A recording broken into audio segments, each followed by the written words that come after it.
C'est Anthony Bourbon, vous devez le connaître, qui nous rejoint à présent et Philippe Rouvier. Anthony Bourbon est le fondeur et CEO de Blast Club.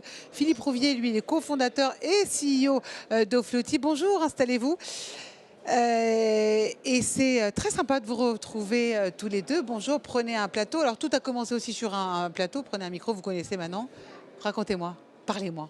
Oui, on s'est rencontrés sur le plateau de Qui veut être mon associé sur M6. Ils venaient pitcher leur projet et on était 5 investisseurs en face. Et il se trouve que j'ai remporté le deal parce que j'étais très convaincu par l'équipe. Et on a fait le deal ensemble et maintenant je les accompagne et j'essaie de les aider à mon humble niveau dans leur superbe aventure entrepreneuriale. Qu'est-ce qui vous a convaincu dans ce projet ? L'humain, moi je dis toujours c'est l'humain. Quand on investit très tôt dans les boîtes, ce qui est mon cas, on se concentre avant tout sur est-ce qu'on a un feeling avec la personne, est-ce qu'on croit dans sa capacité d'évolution, et est-ce qu'il a les yeux qui brillent quand on parle avec lui, et c'était le cas, donc j'ai foncé. Pareil, cette rencontre ? De même, c'était un peu une évidence. Et on venait entre autres pour Anthony comme investisseur. Donc quand ça a été le premier à se positionner, on a vu qu'il était vraiment intéressé par le projet. En plus, il a fait une offre agressive qui a coupé l'herbe sous le pied des autres entrepreneurs. Donc là, on s'est vraiment dit, là, il est très motivé. Et ça nous a aussi convaincus de partir avec lui encore plus. Vous me détaillez votre projet ? Donc nous, on fait un t-shirt anti-noyade pour enfants. Donc c'est un produit innovant. C'est un t-shirt qui se porte hors de l'eau comme un t-shirt classique. Mais si l'enfant va à l'eau, accident, chute ou juste s'il n'est pas conscient du risque, alors le t-shirt se gonfle automatiquement et il retourne l'enfant, voie respiratoire, hors de l'eau.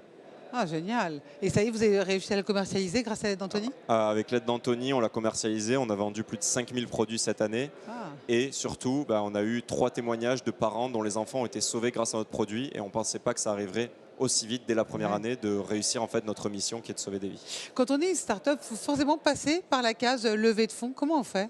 Je pense que c'est une vraie décision qui est assez difficile à prendre. Et déjà, si on en a besoin, c'est-à-dire qu'on est arrivé en bout de course de nos financements, c'est ce qui est notre cas. Le produit était prêt, mais pour le commercialiser, il faut aussi des fonds pour du stock. Et donc, on a besoin d'investisseurs. Donc, il y a des cas où il n'y a pas le choix. Mais il y a aussi d'autres cas où il faut se poser la question du moment parce que si notre start-up n'est pas crédible, elle n'attire pas peut-être des investisseurs comme Anthony. Parce qu'en dehors des émissions de télé, on sent ce besoin des start-up qui bloquent. Et vous n'êtes pas tout le temps, vous ne les connaissez pas forcément toutes. J'imagine que vous avez beaucoup de demandes. Comment ça se passe au quotidien ? À titre perso, moi j'ai investi dans 50 boîtes et puis après j'ai créé le Blast Club où on a 3500 membres qui investissent à mes côtés et là on a 100 millions par an à investir. Donc c'est vraiment des gros volumes, on reçoit plus de 300 decks par semaine.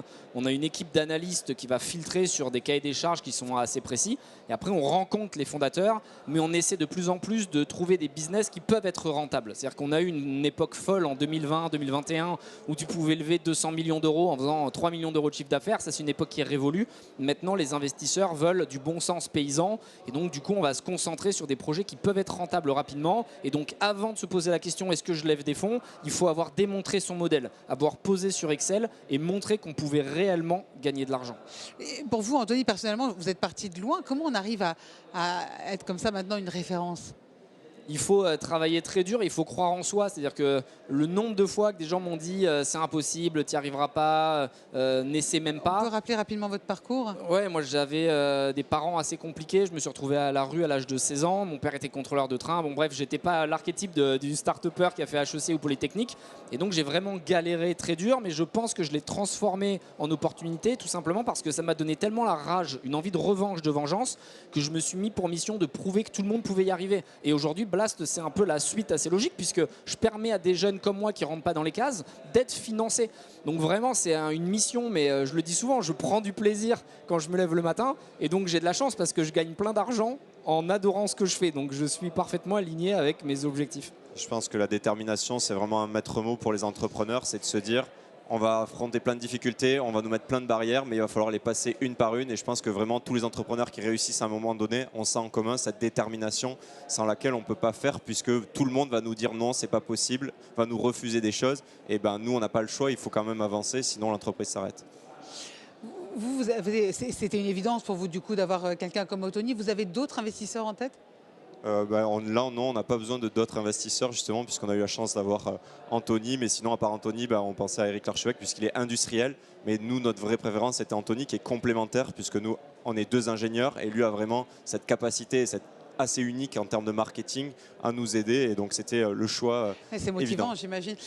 Dernière question pour clore, Anthony, un conseil, je voudrais un conseil, parce que j'ai reçu des startups ici, et aussi des entrepreneurs plus affirmés qui sont, voilà, parfois, c'est pas tous les jours très très simple, quoi. J'imagine que vous passez par aussi des phases de remise en question, c'est aussi ça qui fait votre particularité. Quel conseil vous avez envie de donner? J'ai des maîtres mots moi qui me guident et qui résument assez bien les succès que je vois régulièrement. C'est être passionné, donc il faut choisir un secteur qui vous plaît parce que ça va forcément être difficile. Et donc quand ce sera difficile, si vous êtes là que pour l'argent, vous allez abandonner parce que vous auriez gagné plus avec un métier classique. Donc passion, ensuite il y a détermination, résilience, c'est-à-dire qu'il n'y a que des bourrins qui s'en sortent et qui n'abandonnent jamais et qui continuent inlassablement à échouer, mais qui apprennent à chaque palier. Le travail, malheureusement, ça ne fait pas rêver, mais tous ceux qui réussissent autour de moi, ils travaillent plus que les autres. Et voilà, et puis après, prendre du plaisir encore une fois. Et quelque part, ça paraît paradoxal, mais apprendre à se connaître et savoir qui on est. Parce que souvent, c'est une introspection qui permet de réaliser quels sont nos points forts et nos points faibles. Et du coup, on peut se concentrer sur nos points forts et déléguer pour les points faibles. Moi, je suis nul en Excel. Je me suis pas dit, je vais me faire une formation parce que je serai toujours nul en fait. Donc, je me concentre sur mon point fort, le marketing, le branding, le feeling.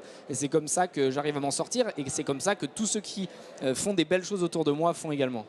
Merci beaucoup, merci à tous les deux et très bonne continuation. Merci beaucoup. Philippe et Anthony, pareil, bonne continuation dans ce secteur. Merci beaucoup à tous les deux, à très bientôt.